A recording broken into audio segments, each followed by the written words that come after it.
In টিভির সুপ্রিয় দর্শক, আপনাদেরকে স্বাগতম জানাচ্ছি কমিউনিটি ফোকাস অনুষ্ঠানে। আমি চৌধুরী মুরাদ। আশা করি আপনারা ভালো রয়েছেন। ভালো থাকা, সুস্থ থাকা এবং সাবলীল থাকা তেমনই প্রত্যাশা নিয়ে আজকে শুরু করছি কমিউনিটি ফোকাসের এই অনুষ্ঠান। আর শুরুতেই জানিয়ে দিচ্ছি আজকে যে প্রাসঙ্গিক বিষয় নিয়ে আপনাদের সম্মুখে কথা বলবো সেটি হচ্ছে বর্তমান স্টুডেন্ট ভিসা এবং স্টুডেন্টদের হালচাল, এই হাল হকিকত নিয়ে আজকে আমরা কথা বলবো। আমাদের সাথে রয়েছেন দুজন অতিথি। একজন হচ্ছেন জনাব অ্যাডভোকেট মোয়াজ্জেম হোসেন রেকল সাহেব, আমার ডানে রয়েছেন। আসসালামু আলাইকুম। আজকে এই অনুষ্ঠানে আসার জন্য আপনাকে ধন্যবাদ জানাচ্ছি এবং আপনি কেমন আছেন? আলহামদুলিল্লাহ, আমি ভালো আছি এবং থ্যাংক ইউ আমাকে আজকে আমন্ত্রণ জানানোর জন্য। অ্যান্ড ধন্যবাদ। আপনাকেও ধন্যবাদ। সুপ্রিয় দর্শক, আমরা যার সাথে পরিচিত হলাম তিনি হচ্ছেন মোয়াজ্জেম হোসেন রেকল, একজন লয়ার, আইনজীবী, এবং সে সাথে সবচেয়ে বড় ব্যাপার হচ্ছে যে তিনি যে প্রতিষ্ঠানের কর্ণধার হিসেবে রয়েছেন সেটি হচ্ছে FSM এডুকেশনাল হাব। তো সুপ্রিয় দর্শক, কথা বলবো, পরিচিত হলাম। আমার বামে যিনি রয়েছেন তিনি হচ্ছেন জনাব ইকবাল হোসেন। আজকে আপনি এই অনুষ্ঠানে আসার জন্য আপনাকে অনেক ধন্যবাদ জানাচ্ছি। আপনি কেমন আছেন? আসসালামু আলাইকুম, আমিও ভালো আছি।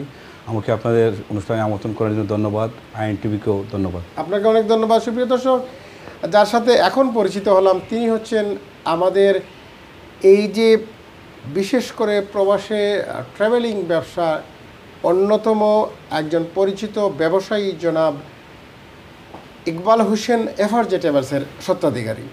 তো আমরা কথা বলবো সেই বিষয় নিয়ে। প্রথমেই আমরা যাচ্ছি জনাব মোয়াজ্জেম হোসেন রেকল সাহেবের কাছে। জনাব রেকল সাহেব, আমরা স্টুডেন্ট ভিসার বিভিন্ন প্রতিবন্ধকতা, আসা যাওয়া, আমরা এক সময় প্রচুর এসেছেন, মাঝখানে একটু স্থবিরতা ছিল, আবার আসছেনও, এবং বিশেষ করে এই যে আশায় অনেক যারা এখানে এসেছেন আমরা জানি যে অনেক অসুবিধার মাঝেও পড়েছেন।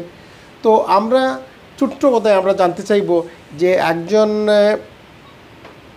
স্টুডেন্ট বিষয়ে যারা যারা কাজ করেন সেই অভিজ্ঞতা লব্ধ অবস্থান থেকে আপনি বর্তমানে এই যে কী অবস্থায় রয়েছে বিশেষ করে স্টুডেন্টরা, বিশেষ করে এখানে যারা রয়েছেন তাদের ব্যাপারে, এবং পরে আসছি আপনাকে বলবো যে স্টুডেন্ট আসা বন্ধ বা কী অবস্থায় রয়েছে সেই বিষয়টা জানব।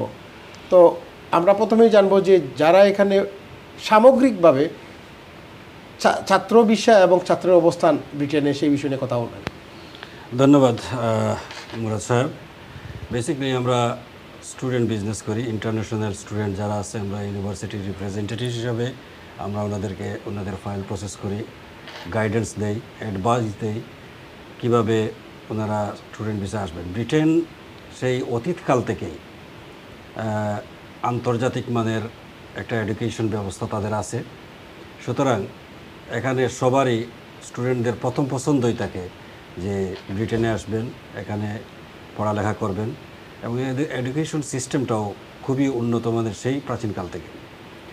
তো আপনি যে প্রশ্ন করেছেন স্টুডেন্ট ভিসার বর্তমান হাল অভিজ্ঞতা এবং যারা স্টুডেন্টে এখন বর্তমানে চলে এসেছেন তাদের অবস্থাটা কী, যে এই জিনিসটা পরে আমরা যাচ্ছি অন্য প্রসঙ্গে। বেসিক্যালি এখানে স্টুডেন্ট ভিসার যে সুযোগ সুবিধা ডিক্লেয়ার করেছে, সবসময় ব্রিটেনে কখনো স্টুডেন্ট ভিসা বন্ধ হয় না, সবসময় খোলা আছে, অতীতেও ছিল, এখনও আছে। শুধু আইনগত কিছু পরিবর্তন নিয়ে আসা হয় মাঝে মধ্যে। বর্তমানে যে অবস্থা হয়েছে, যারা স্টুডেন্ট ভিসায় আসছেন আমাদের দেশে, দেখেন আমরা যেটা এক্সপিরিয়েন্স করলাম এই last 1 year or 1.5 years, last 2 years,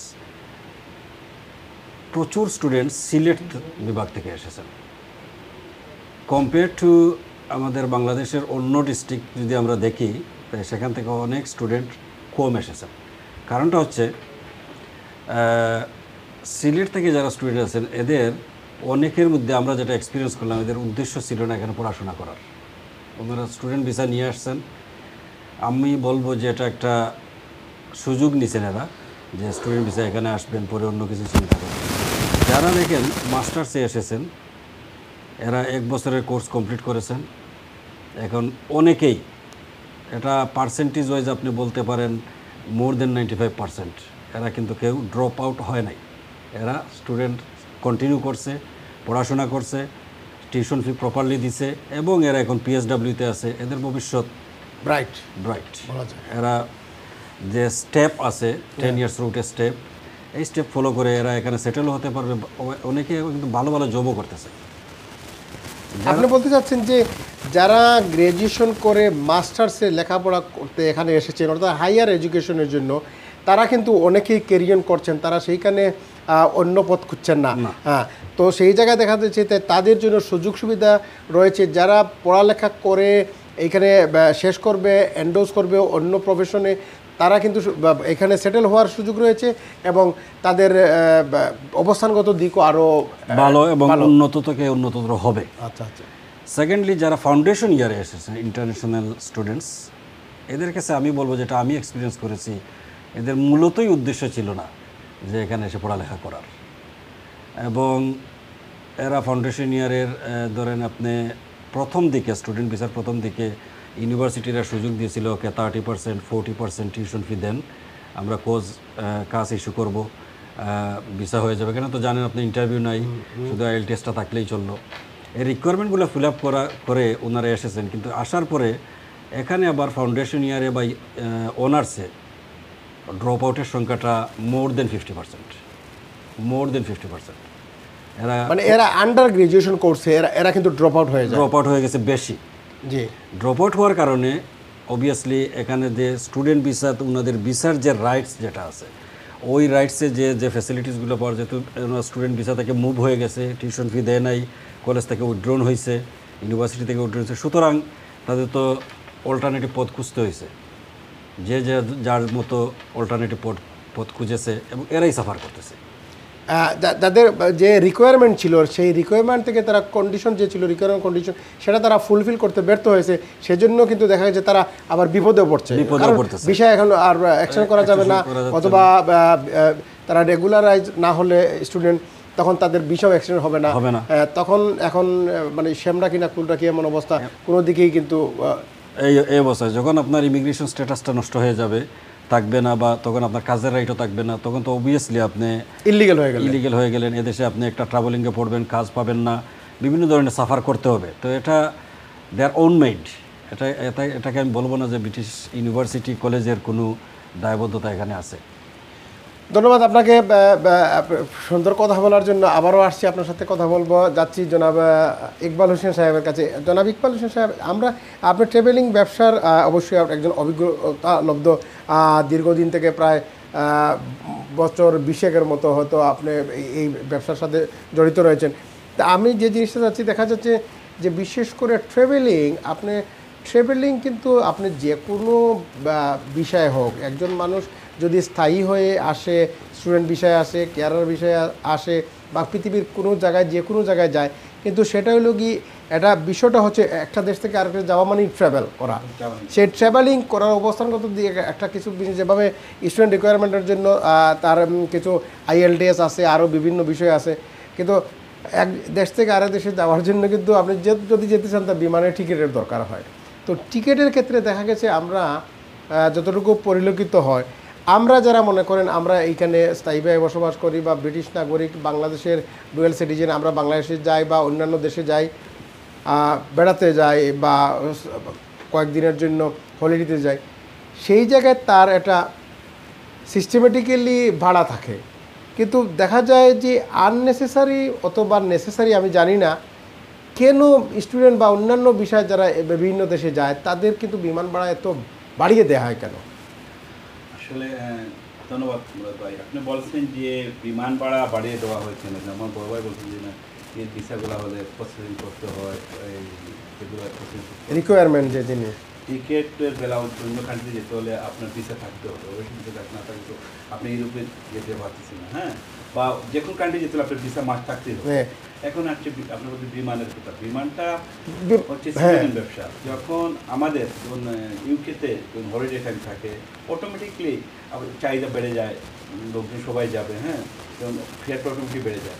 এর মধ্যে ওই যে ওয়ার্ক পারমিট প্লাস স্টুডেন্ট বা কেয়ার বিষয়, বিভিন্ন বিষয় নিয়ে যারা আসে, বিভিন্ন দেশে যায়, ইভেন আমেরিকা, কানাডা বা অস্ট্রেলিয়া, যে কোনো জায়গায় সব দেশে বিভিন্ন বিষয় যায়। হ্যাঁ, তখন ওটার সাথে যখন এই প্যাসেঞ্জারগুলো অ্যাড হলো, প্যাসেঞ্জার বেড়ে গেল, তখন বিমানের উপরে চাপ পড়ে যায়, বুঝছেন? পড়ে গেলে অটোমেটিকলি ওটা এই ফেয়ারটা বাড়ানো ইয়ে করে, মনে করেন ক্লাস সিস্টেম আছে, মনে করেন নর্মালি যে ফেয়ার তো আছেই, যদি কারো ইয়ে হয়তো নর্মালি ফেয়ার পালো, নাহলে অটোমেটিকলি ফেয়ার বেড়ে যায়, ওই চাপের কারণে এটা বাড়ায়।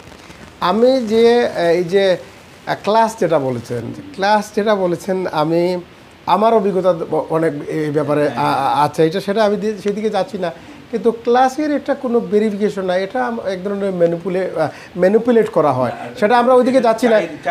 চাহিদার উপর ডিফেন্স করে একটা বলে, একটা জাস্ট এলো ওই যে কানাকে পাহাড় দেখানো আর কি, চাঁদ দেখানোর মতো এক ধরনের, ওইদিকে আমি যাচ্ছি না। আমার দর্শকরা কিন্তু সবাই জানে যে বিমানের অন্যান্য ভাড়া এমনিতেই যে সময় হলিডের সময় যাওয়ার কথা এক জায়গায়, বাংলাদেশে এই সময় দেখা যায় যে বিমান ভাড়া ডবল 3 বেড়ে যায়, কিন্তু মানুষের বাংলাদেশে না গিয়ে অন্য দেশে হলিডে করে, কিন্তু এতে গিয়ে বাংলাদেশের যে রেমিটেন্সটা পাওয়ার কথা, বাংলাদেশের একজন যদি আপনি মনে করেন আপনি যখন যাবেন, আপনি তো একা যাবেন না, আপনি হলিডেতে গেলে 5 জন যাবে, মিনিমাম 5 জন, তো 5 জন যদি যায়, তো প্রথমে দেখা গেছে যে 1000 করে, যদি 1000 পাউন্ড করে যদি টিকিটের ভ্যালু থাকে নর্মালি, দেখা যায় ওই সময় 1200, 1400, 1500 হয়ে যায়। তো এখন দেখা গেল এখন তো তারা এফোর্টও করতে পারবে না।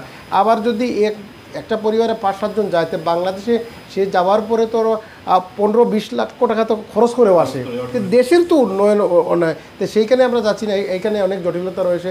কিন্তু যাকে ওই আপনি যে বলেছেন যে স্টুডেন্টরা আসলে ওইখানে বিমানের তখন প্যাসেঞ্জারের যে সিট স্বল্পতার কারণে বাড়িয়ে দেওয়া হয়, বাট এটা কতটুকু রিজনেবল আপনি বলেছেন, এটা আমি আমার দর্শকের উপর ছেড়ে দিলাম। আসছি আপনাদের সাথে আবার কথা বলতে, জনাব রেকল সাহেব। যে বিষয়টা হচ্ছে যে এখন যে বর্তমান 2টি সেশন রয়েছে, বিশেষ করে স্টুডেন্টের জন্য, আবার সম্ভবত ফেব্রুয়ারিতে একটা সেশন হয়, একটা সেপ্টেম্বরে সেশন হয়, কোনো কোনো সময় 3টাও হয়। তো এই যে সেশনের সময় যারা মনে করেন প্রত্যেকটা আমাদের এখন একটা সেশন আসতেছে আর কি, এখন যে নিয়ম কানুন, এখন যদি কেউ আসতে চায়, সেই হিসেবে ছাত্রদের কি নিয়ম নীতি ফলো করতে হবে বলে আপনি মনে করেন? নিয়ম সাহেব, সত্যি কথা যেটা নিয়ম অপরিবর্তিতই আছে, যে নিয়মটা আগেই ছিল এটাই আছে, শুধু একটা চেঞ্জ আনছে যে আগে আপনি দেখছেন অনেকেই বউ বাচ্চা স্পাউস নিয়ে চলে আসছে। এখন আপনি যদি undergraduate course, even the postgraduate কোর্সেও আসেন, আপনি স্পাউস নিয়ে আসতে পারবেন না, ডিপেন্ডেন্টও আসতে পারবেন না। স্পাউস বলতে ইন্ডিপেন্ডেন্ট, স্পাউস হয় ডিপেন্ডেন্ট। আমরা হয়তো অনেক সময় আমরা ডেফিনেশনের জন্য অনেকটা স্পাউস বলতে মনে করি যে আমাদের হাজবেন্ড অথবা ওয়াইফ, কিন্তু ডিপেন্ডেন্ট বলতে চিলড্রেন হতে পারে। এটা সম্ভব না, এটা এখন আপাতত বন্ধ, যার কারণে আপনি দেখবেন স্টুডেন্ট ফ্লোটাও কমে গেছে এখন। আচ্ছা আচ্ছা। বাট যারা অরিজিনালি সত্যিকার অর্থে স্টাডি করতে চায়, পড়ালেখা করতে চায়, এরা ঠিকই আসতেছে। অনলি যারা পিএইচডি ডিগ্রি করবে তারা কিন্তু স্পাউস সাথে করে নিয়ে আসতে পারবে। এর আগ পর্যন্ত যারা ফাউন্ডেশন ইয়ারে আসবেন অথবা মাস্টার্সে আসবেন, এরা আন্ডার গ্রাজুয়েশন অথবা পোস্ট গ্রাজুয়েশন তারা নিয়ে আসতে পারবেন না। তারা পারবেন যখন কেউ যদি মাস্টার্সে আসে অথবা আন্ডার গ্রাজুয়েশনে আসে, তারা যখন তাদের কোর্স কমপ্লিট করে পিএসডব্লিউ পোস্ট স্টাডি ওয়ার্কে যাবে, তখন আনতে পারবে না। তারপরে যখন সে ওয়ার্ক পারমিটে যাবে এখান থেকে, এই যে 10 ইয়ার্স রুটে, তখন তারা অ্যাপ্লাই করে প্রফেসর যখন সব করবে, তখন তাদেরকে নিয়ে আসতে পারবে। আর বিশেষ কোনো চেঞ্জ নেই। আরেকটা চেঞ্জ দেখা গেছে, তাহলে কি মনে করেন যে যেহেতু ডিফেন্ডেন্ট সবাইকে নিয়ে আসতে পারতেছে না, সেই জন্য সেই ফ্লোটা কমে গেছে? ফ্লোটা আমার কাছে লাগতেছে কমে গেছে। এখন কি এটা আমি মনে করেন কি না যে এখানে লেখাপড়ার জন্য আসার চেয়ে এখানে কোনো নাভাবে সবাইকে নিয়ে এসে স্থায়ী হওয়ার সেই দানটাই বড়? আমি যেটা বলেছিলাম যে আমার কাছে লাগছে, যেটা আমি ফিল করছি, অনেক স্টুডেন্ট, সবাইকে আমি বলবো না, অনেক স্টুডেন্ট যারা একটা ট্রানজিট পয়েন্ট হিসাবে অনেকে ইউজ করছে, এটা আমার কাছে লাগছে। যে স্টুডেন্ট ভিসায় চলে যাই, তারপরে দেখি সেখান থেকে কী করা যায়, থাকা যায়, যদি না থাকা যায় তো অল্টারনেটিভ পথ আমি খুঁজবো। Just the finding how to cross the border. Exactly. তো সেই হিসেবে তো আর না হলে অন্য কোনো চেঞ্জ এখন পর্যন্ত আসে। আরেকটা চেঞ্জ যেটা দেখছি, একটা ডিফিকাল্টিজ এখন আসে, যেমন আগে 30%, 40%, সামটাইমস 50% প্রথম ইয়ারের টিউশন ফিটা জমা দিলেই কাস্ট লেটারটা ইস্যু হইতো। এখন কিন্তু এটা অনেক ইউনিভার্সিটি মানতেছে না, যে ড্রপ আউটের কারণে এরা বলতেছে না 75 to 80% টিউশন দিতে হবে। তো এটা অনেক বিগ একটা অ্যামাউন্ট হয়ে যায়, এই জন্য হয়তো স্টুডেন্টের ফ্লোটা এফোর্ড করতে পারতেছে না, অনেকে আসতে পারতেছে না। একটা জিনিস বলেছেন যে বিশেষ করে যে সিলেট অঞ্চলের যারা স্টুডেন্ট আসে তারা লেখাপড়ার চেয়ে বিভিন্ন কিভাবে এখানে থাকা যায় সেই বিষয়টা চিন্তা করে, কিন্তু আপনি মনে করেন বাইরে অন্য ডিস্ট্রিক্টের যারা আসেন তারা মোস্টলি কিন্তু পোস্ট গ্রাজুয়েশনের জন্য আসে দেখা যায়। হ্যাঁ, অনেক আন্ডার গ্রাজুয়েশন কিন্তু আমাদের ওই অঞ্চল থেকে আসে। তো সেক্ষেত্রে দেখা গেছে যে অন্য অঞ্চলে সিলেট ছাড়া অন্যান্য অঞ্চলে যারা আসছে তারা লেখাপড়া করে কিন্তু তাদের ব্রাইট ফিউচারের জন্য তারা কষ্ট করছে, স্টাডি করছে, এরপরে অবশ্যই তারা একটা ভালো অবস্থানে যাচ্ছে কিনা। অন্য ডিস্ট্রিক্টের স্টুডেন্ট যারা আসছে বলবো না যে 100% এরা স্টাডি করতেছে, এখানেও ড্রপ আউট আছে, পার্সেন্টেজ ওয়াইজ কম, এবং এরা পড়ালেখা করতেছে এবং এদের ফিউচারের জন্য স্টেপ বাই স্টেপ এরা আগাচ্ছে সামনের দিকে। তাহলে আপনি কি মনে করেন যে শুধুমাত্র এইখানে বর্ডার ক্রস করার জন্য না এসে কেউ যদি ঠিকমতো লেখাপড়া করে এই ফিসা দেয়, তা মনে করেন আপনি যখন আপনার মানে রাইটস টু স্টে হিয়ার আপনি হারাবেন, তখন কিন্তু আপনি স্টুডেন্ট বিষয় নিয়ে আসলে কিন্তু আপনি তো স্থায়ী হওয়ার আবার একটা সংগ্রামে পড়ে গেলেন। কিন্তু আপনি যদি রেগুলারলি স্টাডি ক্যারি অন করেন তাহলে দেখা যায় যে আপনার ভবিষ্যৎও ভালো, আপনি এডুকেটেডও হলেন, তারপরে ভবিষ্যতে আপনাকে স্থায়ী হওয়ার মতো সুযোগ সুবিধা হাইয়ার স্টাডি যখন জি জি আমি আগেও বলেছি যে ব্রিটেনের এডুকেশন ব্যবস্থা এটা একটা স্বনামধন্য ব্যবস্থা সেই প্রাচীনকাল থেকে। এখানে ভালো ভালো ইউনিভার্সিটি আছে এবং very practical way they teach their students. If any once completed their course successfully, graduation or undergraduate or postgraduate, এরপরে যারা পিএসডব্লিউ ওয়ার্কে যায়, ওয়ার্ক করতে পারতেছে এবং ভালো ভালো জব পাবে, যেটা আনএক্সপেক্টেড অ্যামাউন্ট, লাইক এক্সাম্পল এই যে ছোটো ছোটো যেমন 20,000 15,000 ইয়ারলি ইনকাম, এরকমের জব থেকে বড়ো লেভেলের জব এরা করতে পারবে। অনেক স্কিল পারসন আছে এবং এরা পিএসডব্লিউ করলো, তার যে স্টেপগুলো আছে ইমিগ্রেশন বর্তমান রুলে, এরা তো এখানে ভালোভাবে স্থায়ী হতে পারতেছে, এরপরে তার বউ বাচ্চা সবকে নিয়ে আসতে পারতেছে। তাহলে এটা তো গুড ওয়ে। তাহলে এই সুযোগটা কাজে লাগিয়ে একদিকে স্টুডেন্ট বিষয় যারা আসতেছে তাদেরকে যদি এই সুযোগটা কাজে লাগায়, সুযোগটাকে একদম কনস্ট্রাকটিভলি কাজে লাগায়, তাহলে দেখা যায় তাদের ভবিষ্যৎও ব্রাইট এবং পুরো ফ্যামিলিও তারা এখানে সেটেল করার একটা সুযোগ সুবিধা পাবে। আমি দেখেছি একটা জিনিস আপনার সাথে আমি ক্লারিফাই করতে চাই, যে জিনিসটা হচ্ছে যে দেখা যায় যে অনেক স্টুডেন্ট ইন্টারন্যাশনাল স্টুডেন্ট হয়ে এখানে আসে, আসার পরে তারা এখানে গ্র্যাজুয়েশন করে তারা হয়তো পোস্ট গ্র্যাজুয়েশন স্টাডির জন্য আবার অ্যাপ্লিকেশন করে, কিন্তু তাদের কিন্তু দেখা যায় যখন তারা নিজেই অনেকে করে, হ্যাঁ, বা সিস্টেমেটিক্যালি যারা এগুলো প্রসেসে করে তাদের সাথে সহযোগিতা গেলে কিন্তু তারা ভিসাও কিন্তু এক্সটেন্ড করতে পারে দেখা যায়। হ্যাঁ, এবং দেখা যায় এই ভিসা মনে করেন হয়তো 5 বছরের বা এক্সটেন্ড করলো, আরও 6 বছর এক্সটেন্ড করলো, কিন্তু এর ভিতরে দেখা যায় তারা এদেশের মেইন স্ট্রিমের অনেক জব পেয়ে যায়। জব পেয়ে কিন্তু ওই জবের যারা কর্ণধার থাকে মানে ওই কোম্পানির, তারাই কিন্তু তাদেরকে সেটেল করার জন্য তারা স্পন্সরশিপ করে ফেলে। এই জিনিসটা একটু দেখেন, এটা খুব ভালো। এটা এদেশের মানুষজন সার্টিফিকেটের পাশাপাশি, কোয়ালিফিকেশনের পাশাপাশি স্কিলটাকে খুব গুরুত্ব দেয়। তো এখানে আমারও কিছু স্টুডেন্ট আছে যারা পোস্ট গ্রাজুয়েটে আসছে, প্রথমে 20 আওয়ার্সের জব পারমিশন ছিল, ওরা কাজ করছে হোটেলে। এই যে তারপরে সেদিন আমাকে একজন বলল যে ওই হোটেলেই পিএসডব্লিউতে চলে গেছে, ওই হোটেলে এখন 36,000 তার ওয়েজেস, পার্মানেন্টলি জব হয়ে গেছে এখানে। এবং ওরাই বলছে পিএসডব্লিউ শেষ হওয়ার পরে ওকে স্পন্সর করবে। আপনি যদি রাইট ওয়েতে এখানে হাঁটেন, এখানে জব অ্যাভেলেবল আছে এবং স্কিল পার্সনের demand always in the UK. একটা জিনিস আপনাকে বলি, আমার একটা আত্মীয়, 2 নম্বরের আত্মীয়, সে এসেছে তো স্টুডেন্ট ভিসা নিয়ে এসেছে। তো মজার বিষয় হচ্ছে, স্টুডেন্ট ভিসা না, এই কেয়ারের বিষয়ে আসছে। তো কেয়ারের বিষয়ে আসার পরে ওই কোম্পানিটা তাকে কিন্তু জব দেয় নাই। মজার বিষয়টা হলো যে ওই কোম্পানি কিন্তু তাকে জব দিতে পারে নাই, বলছে আমরা জব দিতে পারবো না, তুমি তোমার এটা ম্যানেজ করো, হ্যাঁ, আনটিল যতদিন তোমার ভিসা আছে তুমি তোমার যেভাবে পারো ম্যানেজ করো, তোমার ট্যাক্স মারো। তখন সে তো অনেক বিপদে পড়ে গেছে। একটা মজার বিষয়, he was very skilled about computer, এবং সে এই যে ইলেকট্রনিক একটা মার্কেটিং আছে, তো সেই ওটা কিন্তু সে খুবই বাংলাদেশে থাকতে কিন্তু সে এই ভিতরে একটা সফটওয়্যারের সাথে সে কাজ করতো এবং সে ব্যবসার সাথে জড়িত ছিল। হঠাৎ করে ওই কেয়ার কোম্পানিটা তাদের ম্যানেজমেন্টের জন্য কম্পিউটারের একটা জবের জন্য দিছে, ওই যে রিকোয়ারমেন্টের জন্য সার্কুলার দিছে। পরে সে এইখানে কিন্তু সে অ্যাপ্লিকেশন দিয়েছে, দেওয়ার পরে কিন্তু তার জব হয়ে গেছে।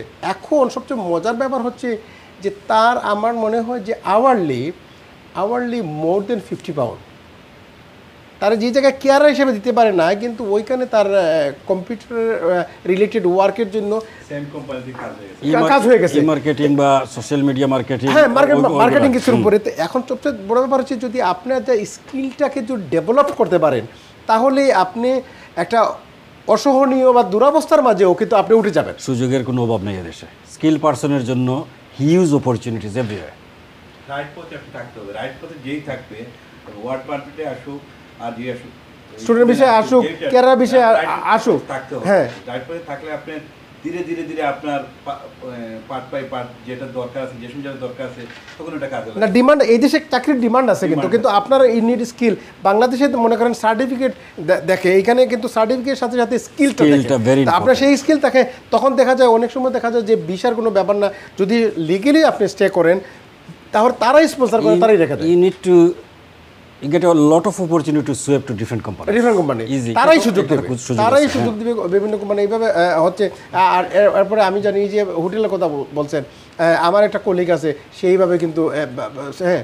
এবং সবচেয়ে বড় ব্যাপার হচ্ছে যে সে তো এখানে লিগেল হয়েছে, এখন তার বাইকেও নিয়ে আসছে, ওই কোম্পানি কিন্তু স্পন্সর করে দিয়ে ওই নিয়ে আসছে। তো এইভাবে ব্যাপার হচ্ছে যে আপনার সবচেয়ে লয়ালিটি, স্কিল এবং আপনার যে অপরচুনিটি কোনো বিকল্প নাই। হ্যাঁ। বিশেষ করে এদেশে ইউকে মানুষজন ওরা কাজ চায়।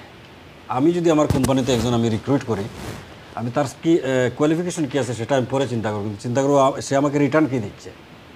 কোম্পানিগুলো এটাই চায়। ধন্যবাদ আপনাকে। যাচ্ছি জনাব ইকবাল সাহেবের কাছে যে আমরা জানি ট্রাভেলিং ব্যবসার সাথে প্রবাসীদের একটা আত্মিক সম্পর্ক থাকে, কারণ এখানে দেশে বিদেশে মানে একটা way to exit or enter or coming or going.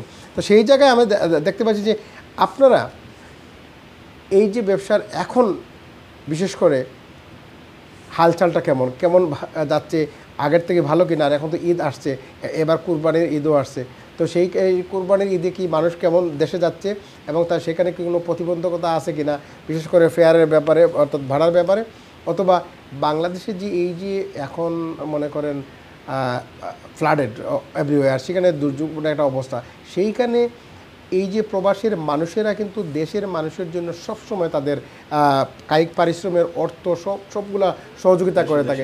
সেই হিসেবে আপনারা মানে আমরা যারা এখানে বিদেশে সেই ধরনের সহযোগিতা কি আমরা আমাদের আত্মীয় স্বজন বা দেশ থেকে পাই কিনা? আমি বলি আপনাকে, যেমন 2 মাস 3 মাস আগে যারা টিকিট কাটছে, ঈদ উপলক্ষে যাবে, প্ল্যান করছে যাবে, মানে কুরবানি ঈদে যাবে, কুরবানি দিবে, বাচ্চা কিচ্ছা নিয়ে কেউ যাবে, ওদের সস্তায় টিকিট করছে, কিন্তু অনেকে আবার এখন ক্যান্সেল করতেছে। এই যে আমাদের দেশে বন্যা হয়েছে, পানির জন্য বাচ্চারা নিয়ে যাবে, কি হবে কি আসবে বিষয়ে এটা নিয়ে চিন্তা করতেছে, নিয়ে আবার ক্যান্সেলও করতেছে। কিন্তু এখন আবার বর্তমানে যারা টিকিট করতেছে, কিছু সিঙ্গল লোক যাবে ঈদ উপলক্ষে, এই কুরবানির জন্যই যাবে, যে কুরবানি দেবো, এখন টিকিটটা একটু আপ হয়ে গেছে, যাচ্ছে না সেই হিসেবে তো ড্রপ হওয়ার কথা, কিন্তু এই যে ঈদটা কাছে আসছে, বিমানের টিকিটটা জটিলতা বাড়ছে, হচ্ছে যা সিট আগে বিক্রি হয়ে গেছে, যাই আছে এগুলো এখন বেশি দাম বিক্রি করা হচ্ছে। আচ্ছা, তো এখানে আমি একটা জিনিস অ্যাড করি আমার ছোটো ভাইয়ের সাথে। আমি অনেক আগে ট্রাভেলসও কাজ করছি। আগে আপনি যে কোয়েশ্চনটা করছিলেন বিমানের ব্যাপারে বা এয়ারলাইন, প্রত্যেকটা বিজনেসের আলাদা একটা বিজনেস স্ট্র্যাটেজি থাকে, the way they gonna run their business. Airline বিজনেসটা হচ্ছে ওই যে ক্লাস সিস্টেম বলছেন, এটা কিছু আসলে অন্য কিছু, এটা সব এয়ারলাইনই আছে। যেমন ধরেন 300টা সিট আছে একটা এয়ারলাইনে, এখানে 50টা করে 4টা 5টা 6টা ভাগে ভাগ করা হয়। এটা তো ব্লক, আপনি মনে করেন ব্লক না, এটা ভাগ করা হয়। এখন মনে করেন জুলাইয়ের টিকিট কেউ যদি আজ থেকে 6 মাস আগে করে, তবে লোয়েস্ট প্রাইস এখানে মনে করেন 600 পাউন্ডে পাবে, 700 পাউন্ডে এক্সাম্পল। এই 50টা যখন শেষ হবে 50 পাউন্ড বেড়ে যাবে বাদের ক্লাস, সবই কিন্তু ইকোনমি ক্লাস, বুঝছেন? যেমন রেইনিয়ারে যদি আপনি 3 মাস আগে করেন 25 টাকা টিকিট পাবেন, আগের দিন টিকিট করেন সেম ডেস্টিনেশন 300 টাকা। তো সেম ওয়ে এদের টিকিটটা ডেলিভার করা হয়। সেকেন্ডলি এদের হলিডে সিজন আছে, যেমন জুলাইয়ের যে হলিডে সিজনটা, সামার হলিডে, ইস্টার হলিডে, এরপরে mid term holiday in October and winter holiday, এই যে হলিডেগুলো আছে এগুলোতে আগে থেকে সব এয়ারলাইনে আগে থেকে ফেয়ারগুলো হাই করা থাকে, কারণ এখানে চিপে বিক্রি করবে না, এটা বিজনেস ট্র্যাজেডি, তাদের এই সময় তাদের বিজনেস করবে। বিমানের বেলায় যেটা বলি, যেমন বিমানের যে একটা 1400 পাউন্ড এখন করছে, এটা একটা রোবারির মতো। কারণ আপনি একই টাইমে যদি এমিরেটস, কাতার, ইতিহাদ অথবা অন্য কোনো এয়ারলাইন, টার্কিশ এয়ারলাইন দেখেন 1400 জায়গা সেটা পাবেন আপনি 1000-এ, কিন্তু এখানে 400 পাউন্ড, 450 পাউন্ড সবসময় বেশি। এটা হচ্ছে এই যে বিমানে একটা মনোপলি বিজনেস, যেহেতু আমাদের বেশিরভাগ মানুষ সিলেট থেকে ডাইরেক্ট ফ্লাইট হয় সিলেটে, যার কারণে এটা একটা সুযোগ সৃষ্টি করছে। এটা আসলে ঠিক না। কিন্তু এই জায়গায় আমি একটা জিনিস বলি যে প্রথম যখন ট্রানজিট যে জায়গায় হয়, তো তখন প্রথম যেখানে ল্যান্ডিং করে সেইখানে কিন্তু ভাড়া কম হওয়ার কথা। সেই ক্ষেত্রে কিন্তু দেখা যাচ্ছে যে একমাত্র সিলেটে যে বিমানটা যাচ্ছে, সেইখানে সিলেটে প্রথমে যাচ্ছে, ঢাকায় পরে আসছে, কিন্তু নিয়মে তো সিলেটে কম হবে, ঢাকায় পরে বেশি হবে, কিন্তু দেখা যায় এখানে না, এখানে দেখা যায় সিলেটে বেশি। এটার জন্য আপনি দেখছেন আমাদের কমিউনিটিতে এটা নিয়ে অনেক ডেমনস্ট্রেশন করা হচ্ছে, কথাবার্তা বলা হচ্ছে, কিন্তু বিমানে এটা সুযোগ নিচ্ছে এইটাই যে ডাইরেক্ট ফ্লাইটটা লন্ডন থেকে সিলেট যাবে এবং সিলেটেরই যাবে, বুঝছেন? Alternative no options, no other options. So যার কারণে এই ফেয়ারটাকে একটা রোবারিং, আমরা বলি এটা ডাকাতি স্টাইলের ফেয়ার দেওয়া আর কি। কারণ যে জায়গায় it means in you admitting it is like a robbery. Robbing exactly. না আমি বলবো এটা কারণ হচ্ছে ভাই যখন তো কইরা যে ঠিক আছে যে ওইটা রাবারি, ঠিক রাবারি না, সময়ে পরিস্থিতিতে বিমানে আপনি অন্য এয়ারলাইন্স এটা বলতে পারতেছেন না। এই যে আমার বড় ভাই বলছেন ইয়ের কথা, রান এয়ারলাইন্স কিন্তু এটা করতেছে। আপনি 2 মাস আগে করেন 20 পাউন্ড, ইটালি বা ওই মরক্কো বা বিভিন্ন দেশে আছে, কিন্তু আবার সাথে সাথে করে 354 মানে চাহিদা অনুযায়ী ওরা বাড়াচ্ছে, বিমানে এরকম বাড়াচ্ছে। না আমি কথা বলি না, বিমানের কথা বলতেছি। ফর এক্সাম্পল এখন যদি 1400 পাউন্ড হয় জুলাই টিকিট, একই টাইমে একই ডেটে, এখন আপনি সার্চ করেন কাতার এয়ারলাইনে পাবেন 1000 পাউন্ডে। ঢাকা থেকে সিলেটের ফেয়ারটা কত? আরও 80 পাউন্ড, তাই তো, বা 100 পাউন্ড, তাহলে কত হওয়ার কথা? 1200, 1100, 1400 হওয়ার কথা না। এখানে 200-300 পাউন্ড সবসময় বিমানে এক্সট্রা রাখে। তো সেই জায়গায় সেইখানে যাই বলেন, কর্তৃপক্ষ অবশ্যই সেই জিনিসটা বিবেচনা করা উচিত। মানুষকে আসলে প্রবাসীরা হচ্ছে রেমিটেন্স যোদ্ধা, সেটা সরকারি বলেন, এবং আমরা যারা প্রবাসী যারা রয়েছি, আমাদের যে বিষয়টা হচ্ছে আমাদের যদি দেহ এখানে থাকে, কিন্তু আমাদের প্রাণ কিন্তু আমাদের দেশে। তো দেশের ইনফ্রাস্ট্রাকচার উন্নয়ন, তারপরে অর্থনৈতিক সর্বক্ষেত্রে কিন্তু প্রবাসীদের কিন্তু অবদান। তো সেইখানে প্রবাসীরা এক ধরনের অ্যাবিউজের শিকার হচ্ছে। এটা আসলে স্বাভাবিক একটা স্বাধীন দেশের মানুষের মেনে নেওয়া যায় না। সেখানে অনেক মানুষ প্রতিবাদ করে, কিন্তু কে শুনে কার কথা? তো সেক্ষেত্রে আমরা এখানে অবশ্যই সরকার এটা সুদৃষ্টি দেবেন এই বিষয়টাকে। বিশেষ করে আমাদের সিলেটের যে রোডটা, বিমানের যে ডাইরেক্ট ফ্লাইটটা আছে, ওটার জন্য আকিল একটু যে না, ডাইরেক্ট ফ্লাইট যদি হয়, আপনি যে সিলেটে প্রথমে নামে, কিন্তু এখানে তো অন্যান্য ডিস্ট্রিক্টের, বিশেষ করে ঢাকার ইন্টারন্যাশনাল এয়ারপোর্টের তো প্যাসেঞ্জার রয়েছে, তারা ওইখানে গিয়ে 1 ঘন্টা স্টে করে তারপরে ওইখানে আবার চলে আসে, সেখানে এখানে ডিলে হচ্ছে।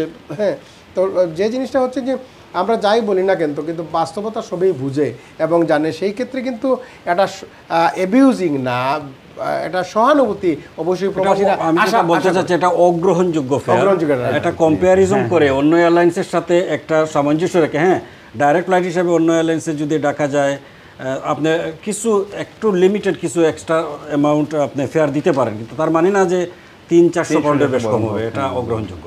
এখানে কমিউনিটির অনেকেই কথাবার্তা বলতেছেন, অনেক দিন থেকে কথাবার্তা হচ্ছে, আপনিও জানেন, টিভিতেও প্রোগ্রাম হচ্ছে, ডেমনস্ট্রেশন হচ্ছে, কিন্তু এটা আসলে কোনো গ্রহণযোগ্য পদক্ষেপ নেওয়া হচ্ছে না। দেখি আমাদের আজকের উনি তো ট্রাভেলসের ব্যবসার সাথে জড়িত, আপনি এটা কীভাবে দেখছেন?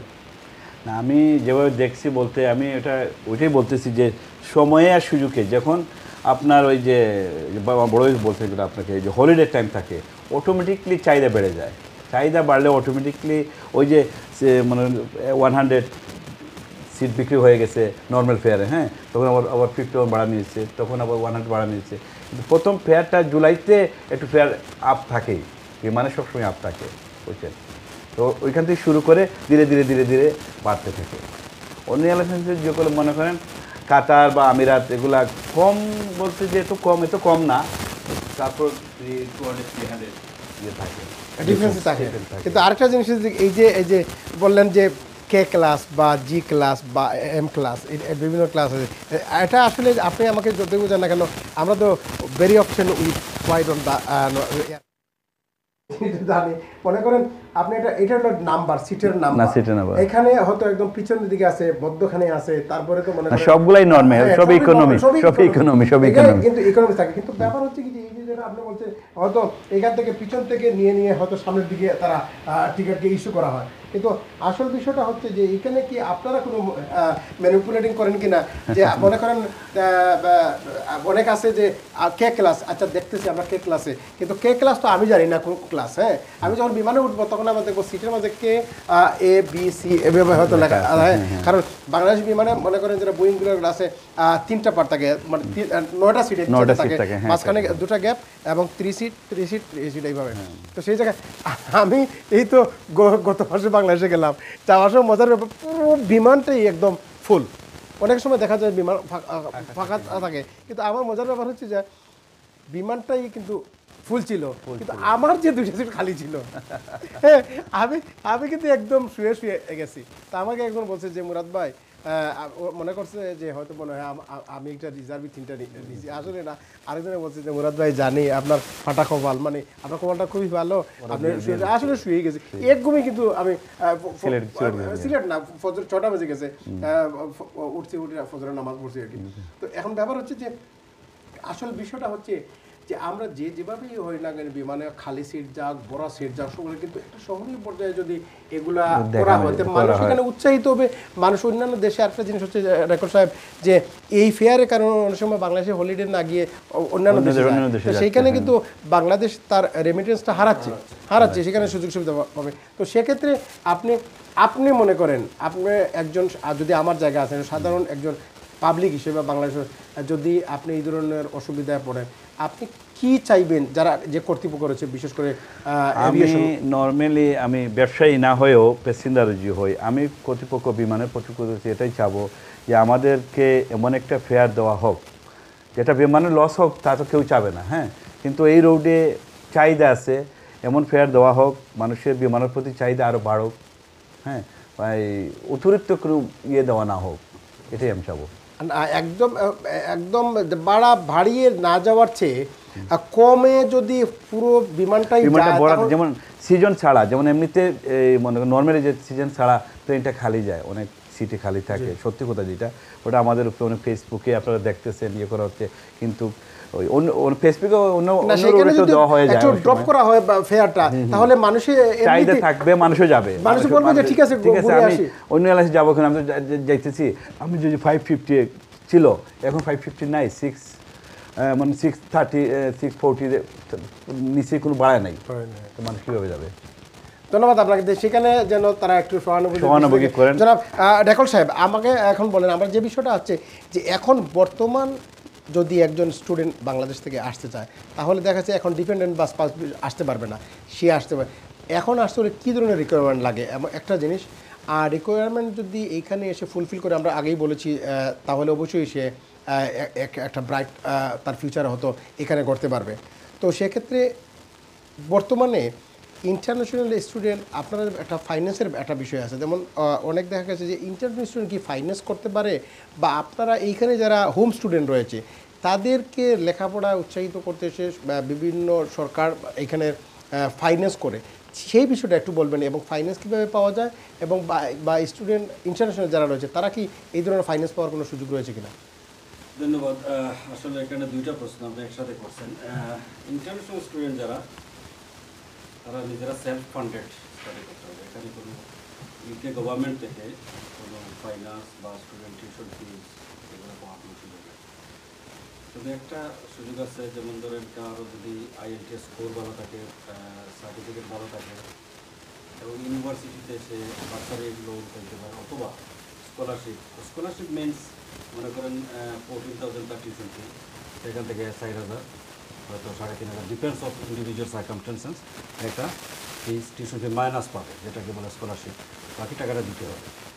আর সেকেন্ড প্রশ্ন আপনি যেটা করছেন যে হোম স্টুডেন্ট যারা গভর্নমেন্ট ফান্ড পায়, স্টুডেন্ট লোন পায়, গ্রান্ট পায়, অথবা টিউশন ফি পায়, ফ্রিতে পড়ালেখা করতে পারে, এই সুযোগটা ইন্টারন্যাশনাল স্টুডেন্টের জন্য নাই, প্রযোজ্য না।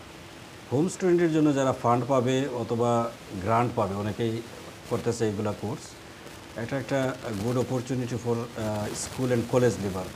অনেক আছে বিভিন্ন সার্কামস্টেন্সেসের কারণে এখানে ব্রিটিশ বর্ন হয়েছে, এখানে বড় হয়েছে, হয়তো 18 বছর বয়সে বা জিসিএসসি পাস করার পরে, ড্রপ আউট হয়ে এ লেভেল পাস করার পরে ফ্যামিলিগত কারণে বা কোনো কারণে অথবা টিনেজ বয়সের কোনো আছে না বিভিন্ন রং ডিসিশনের কারণে ওরা ড্রপ আউট হয়ে গেছে। এদের জন্য একটা golden opportunity to do further study. again further education without any qualification, তাদের কোনো কোয়ালিফিকেশন লাগতেছে না, বেসড অন ইন্টারভিউ ইউনিভার্সিটি তাদেরকে সুযোগ দিচ্ছে।